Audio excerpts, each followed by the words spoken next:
Welcome back, everybody, to the second ever episode of the Crossed Up Podcast, where we look to integrate faith with the athletics realm. Today, I'm joined by a special guest, member of the women's basketball team. She was the best shooter on the team at an impressive 37.5% clip. Number 4, the second year with the Lions. She's out of Torrance, California, previously with Valley Christian High School. One of the best shooters on the team, Faith Boss, who was hooping like a boss this season. How are you doing today?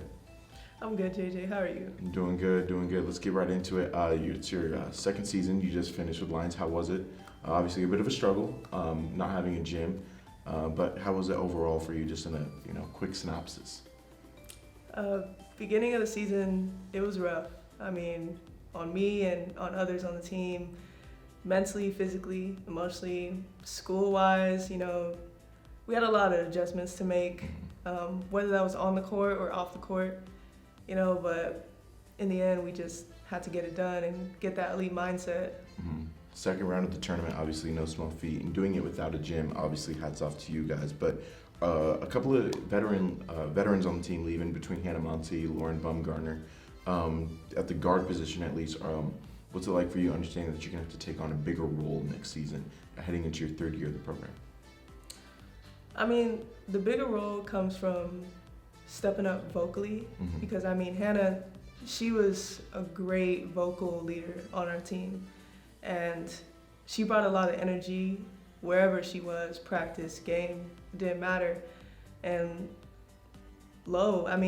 she was just a leader, like a true servant leadership, and she really demonstrated a love for the team that I feel like nobody else could really demonstrate.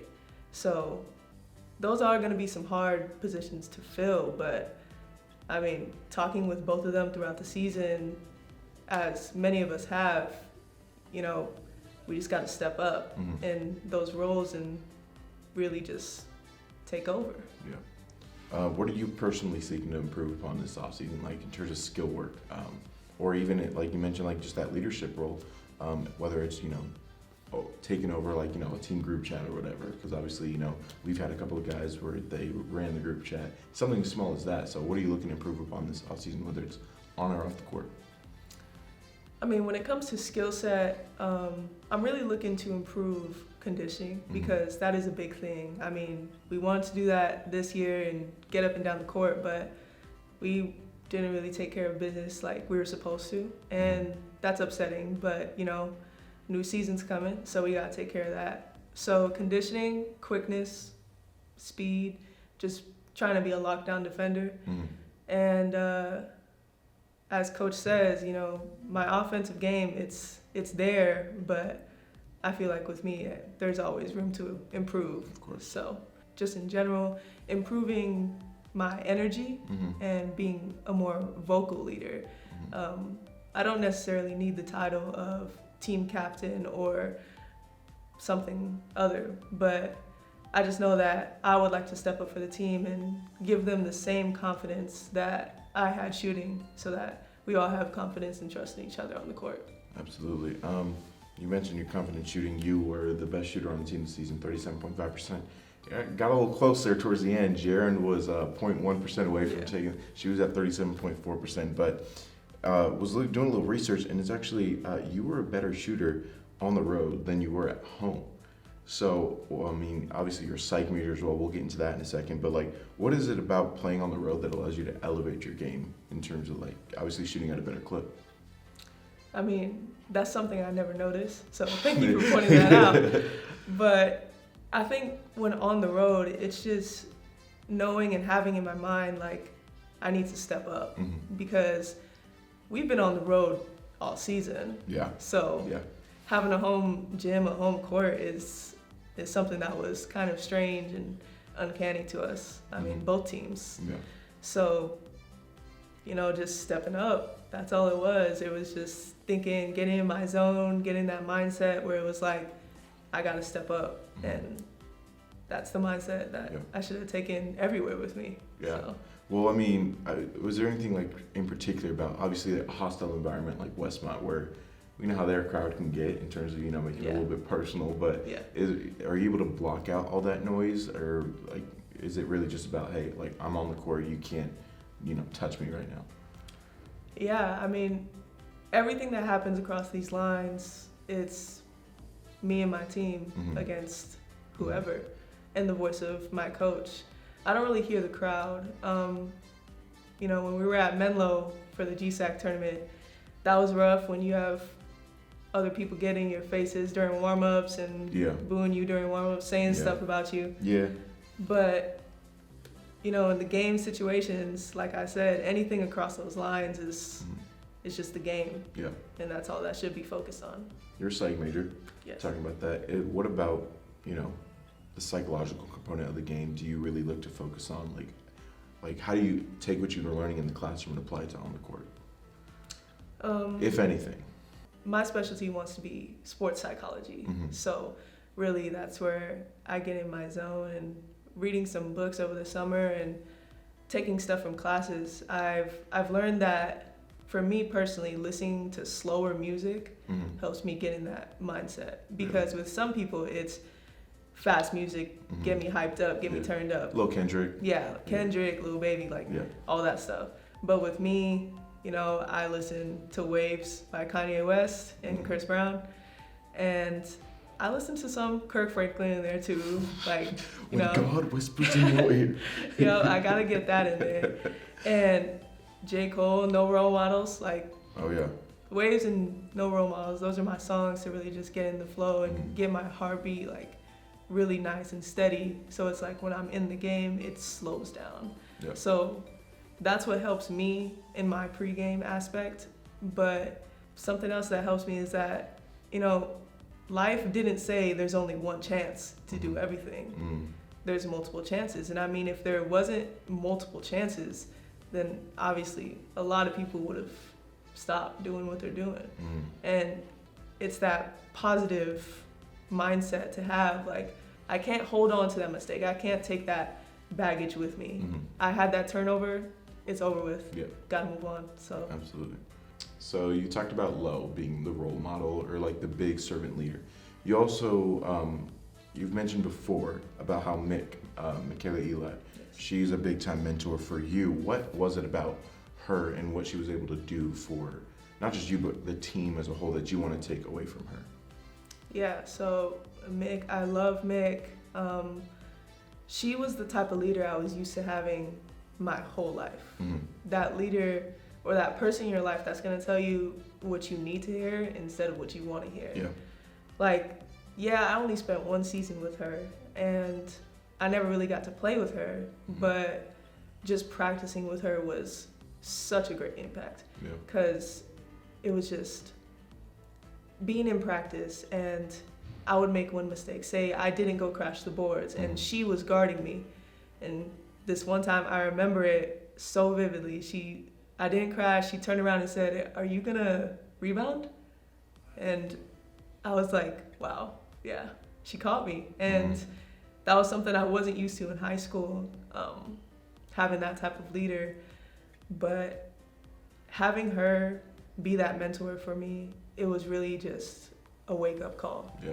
Because I said, this is the type of leader I need. Mhm. This is the type of leader a team needs. Yeah. And this is the type of leader that's gonna make the biggest impact. Yes. And even though I barely played with her, she made the biggest impact on my life. That's And awesome. when it comes to basketball. That's awesome. I like what you talked about with the rebounding because it's really small detail. Obviously, like you're a guard, she's a forward. Like you Yeah. don't want to crash against a forward because you know she's just gonna box you out. So it's just Definitely like not against Mick. no. I mean, and even Low, like how she boxed out. So it's Yeah. just like you got some tough competition trying to go pursue the glass. But even for you, like as a guard, you're like, well, I'm not gonna get it anyway. Why would I crash? But then for her to still hold you accountable because that's not iron sharpening iron. If you can go fight against Mick on the boards, and all of a sudden, you know, you can take on any of these guards in the conference. So I think, obviously, a great detail for you to be able to extrapolate from her. Obviously, some great tips you've been able to pick up from some of these other players. But what is it like being a Christian athlete? Like for you individually, like how has that impacted you not only here but throughout your entire life? Man, I've been playing basketball for 10 years, so basically half my life. Mm-hmm. And it's been a journey, and, you know, I didn't really find that love until very late in the game. And I've dealt with a lot, you know, while I've been going through this basketball journey, losing my dad to terminal cancer, you know, he fought for 6 years. So that aspect of it, I was mad. There was a lot of times throughout my basketball career and throughout my life where I was mad at God. And with my dad and 2 back-to-back ACL tears and COVID happening, you know, I was wondering a lot of the time, why me? But I had to think again, why not me?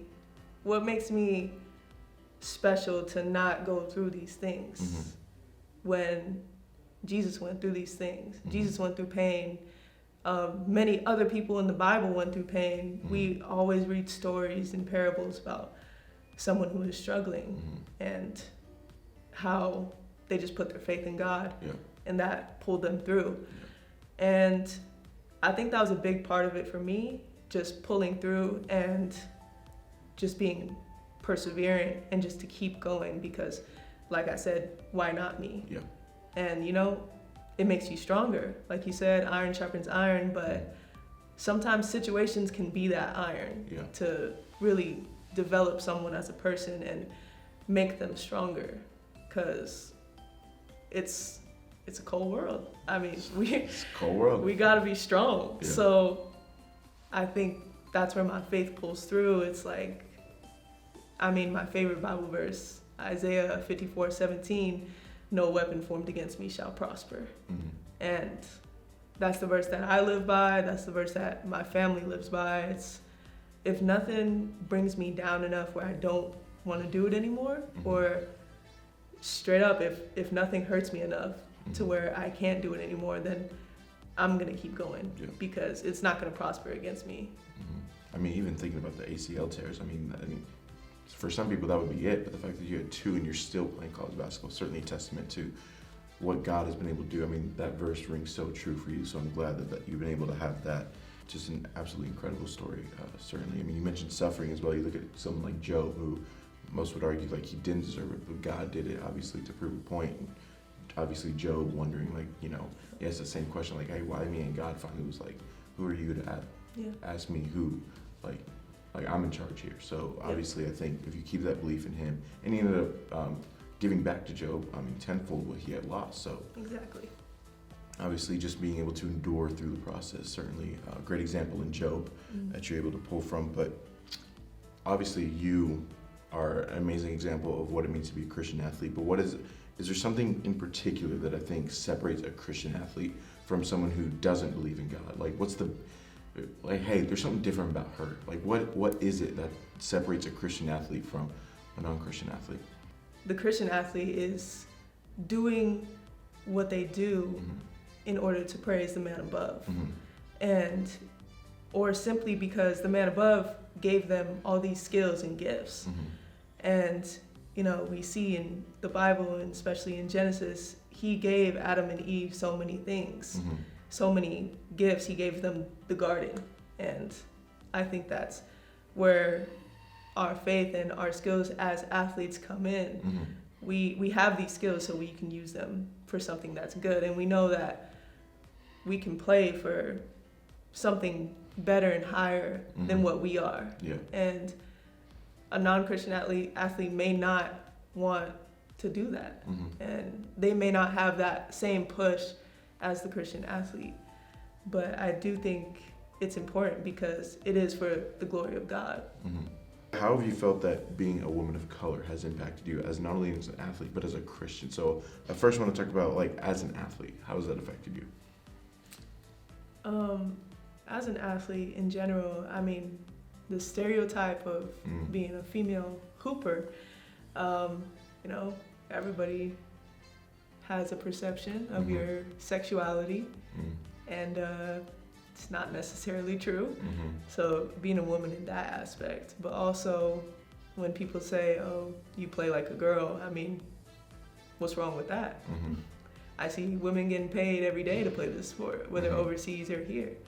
So being a woman in that aspect, but also a woman of color is different, not even in the sport, just in the world today. Yeah, I was just about to ask of like, what is it like, not only in the world, but as a Christian, specifically?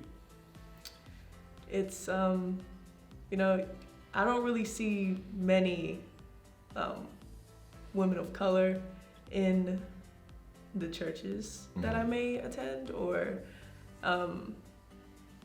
anywhere that really claims to have this Christian faith, especially because, you know, not to put my own faith or religion on blast, but outside, you know, Christians aren't, most or some are not the nicest of the bunch with people of color in general.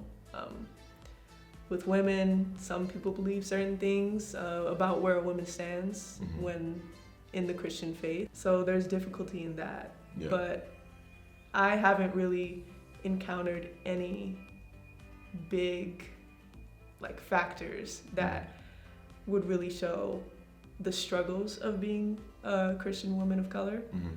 But I know that there are other women of color who are Christians that have struggled with this. And I may not be one of them, but everyone has their own valid experiences.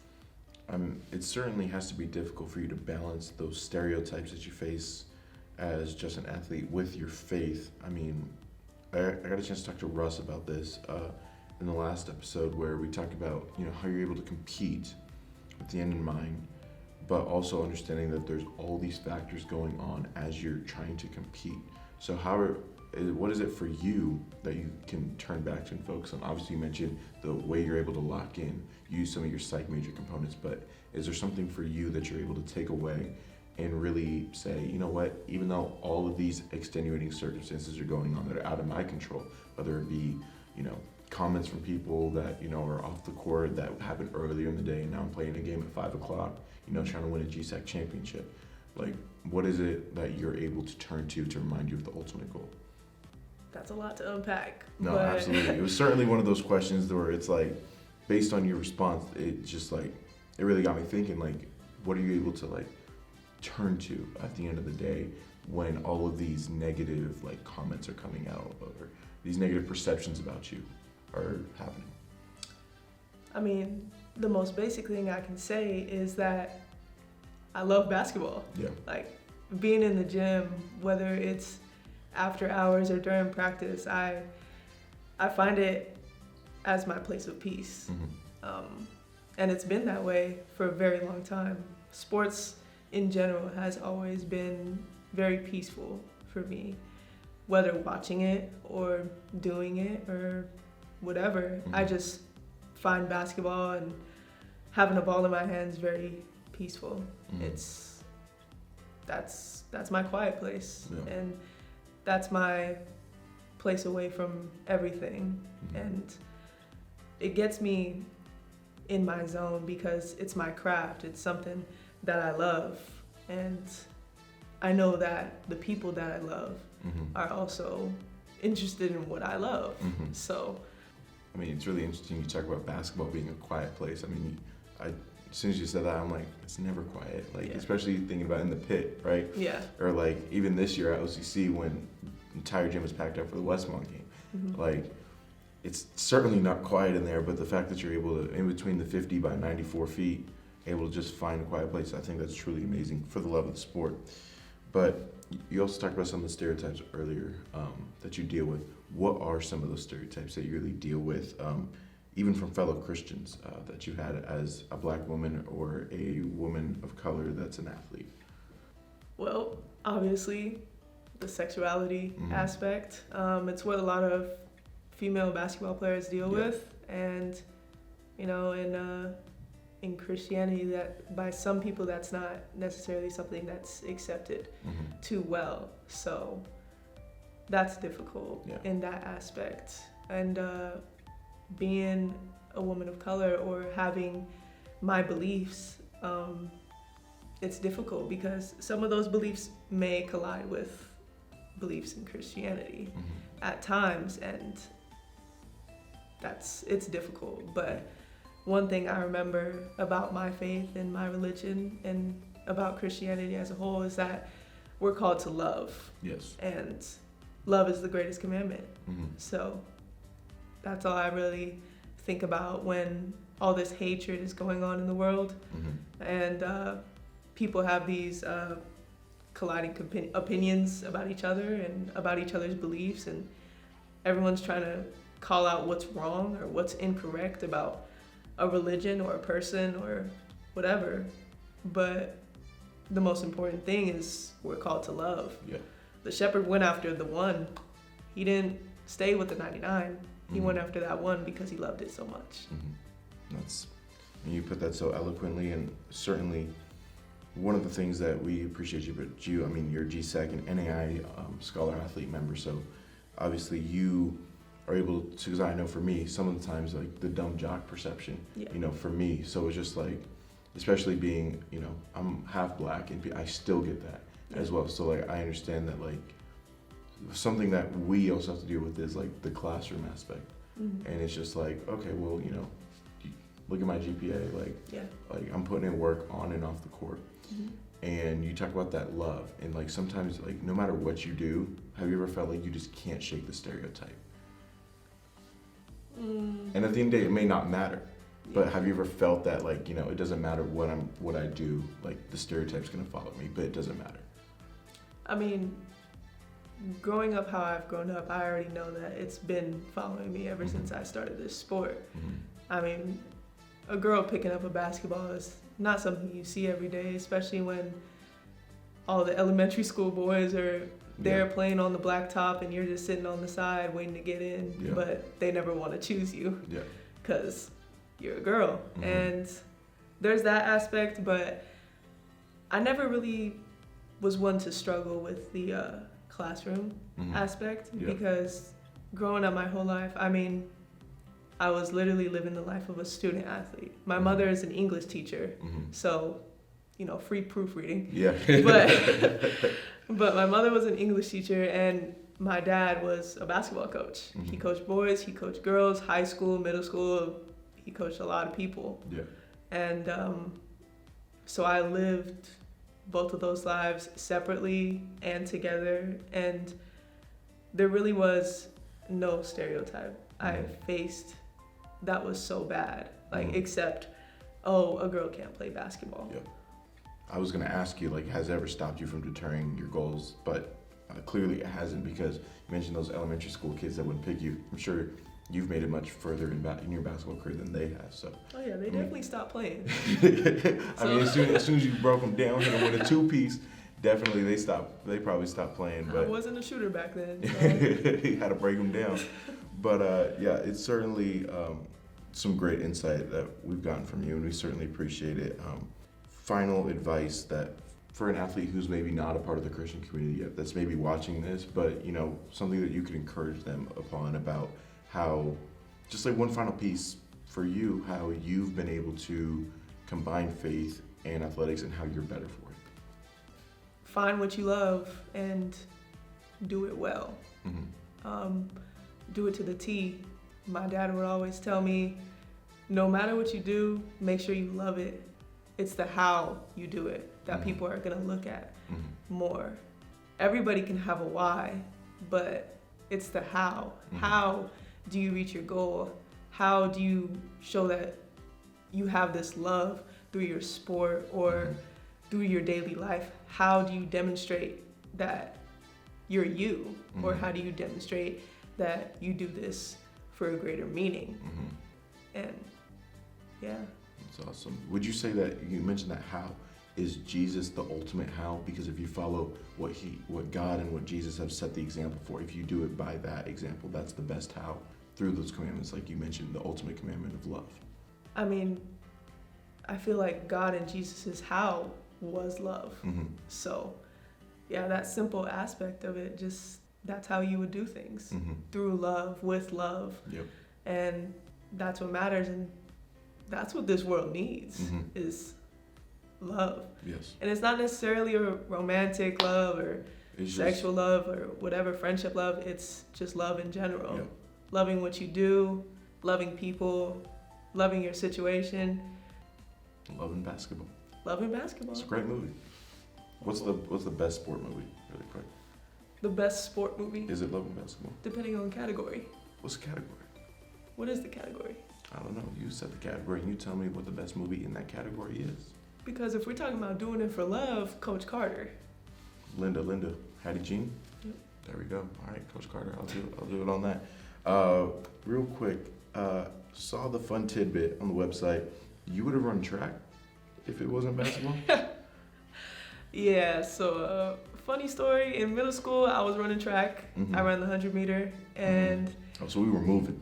we were moving. We were moving. But the bad thing about it was I was getting pretty fast times in basketball shoes, like in KDs.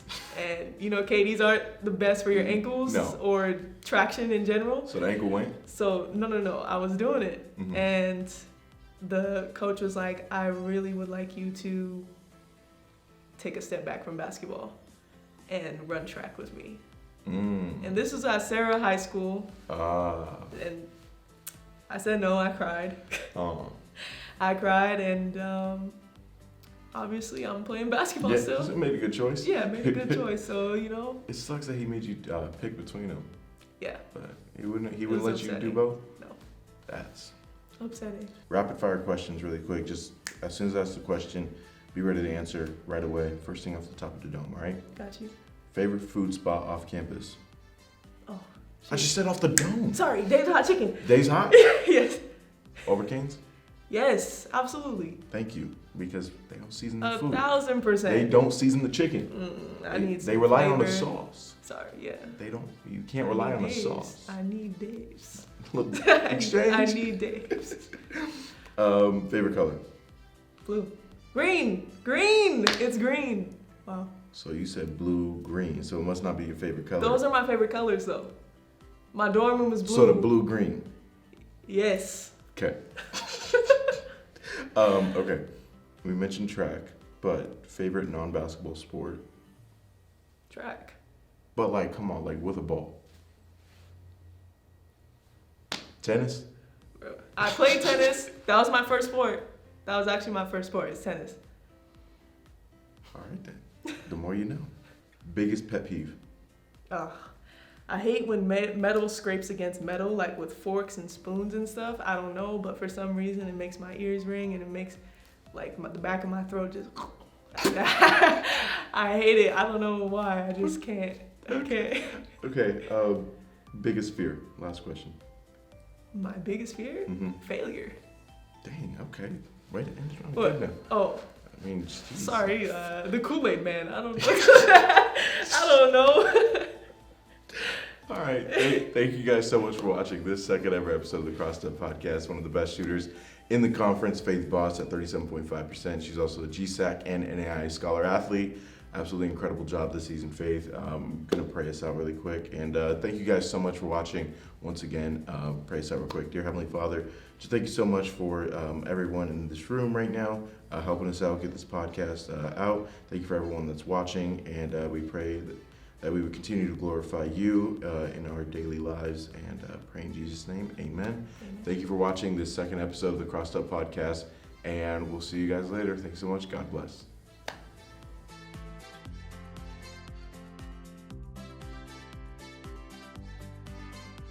No, irrational fear is go eyeballs.